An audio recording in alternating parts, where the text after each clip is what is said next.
आज जे माझ्यासोबत झालं ना, देव करो ही वेळ अगदी कोणावरच नको येऊ देत, कारण भयानक परिस्थिती निर्माण झाली होती. झालं काय ते सांगते. सकाळ सकाळ भांडी घासून झाली होती आणि थोड्या वेळाने ती भांडी सुकली. म्हटलं की आता आपण स्टँड लावून पण टाकूया. आता नवीन स्टँड घेतलंय तर ते खूप असं एक्साइटमेंट होती की आपण भांडी घासून त्याच्यावर लावू.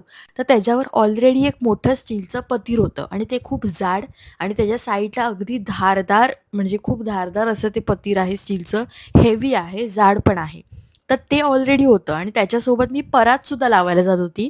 तर ते जोरात अगदी पडलं की नाही स्टँडवरून, ते लिटरली माझ्या पायाच्या अंगठ्यावर, आणि नशीब पायाचा अंगठा आहे त्याच्या नखावर पडलं. आणि जर ते नखावर नसतं पडलं, स्किनवर पडलं असतं ना, तर मला वाटतंय कोणती तरी वेगळीच सिच्युएशन निर्माण झाली असती. म्हणजे असं बोलायला नको, पण कट पण पडला असता खूप मोठा. ते तर सगळं जाऊ दे, तिकडे माझे चालायचे पण वांदे झाले. म्हणजे पाय ठेवला रे ठेवला ना की जोरदार ठणकी. लाईन पडली, नको दाबू.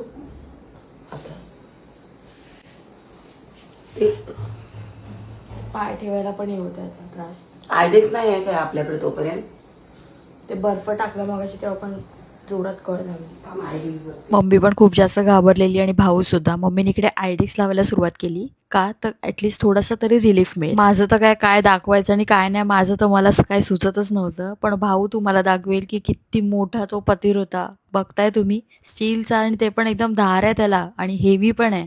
असा पतीर जर उंचावरून एवढ्या पायावर पडला तर काय हाल होत असेल तो मला विचारा बाबा. आणि तो पतीर बरोबर उभा पडलाय. बाप रे बाप, मला आता बोलताना एवढं काय नाही वाटत आहे, पण जेव्हा मी ते अनुभवलं ना, मी लिटरली कोमात होते जवळजवळ काही तास. आणि आता तो अंगठा थोडासा काळा पण पडलाय. म्हटलं की थोडासा स्वतःलाच ट्रीट देऊया, थोडासा केक खाऊन ॲटलिस्ट थोडं हॅपी होऊया. मग भाऊ आणि मी डॉक्टरकडे गेलो.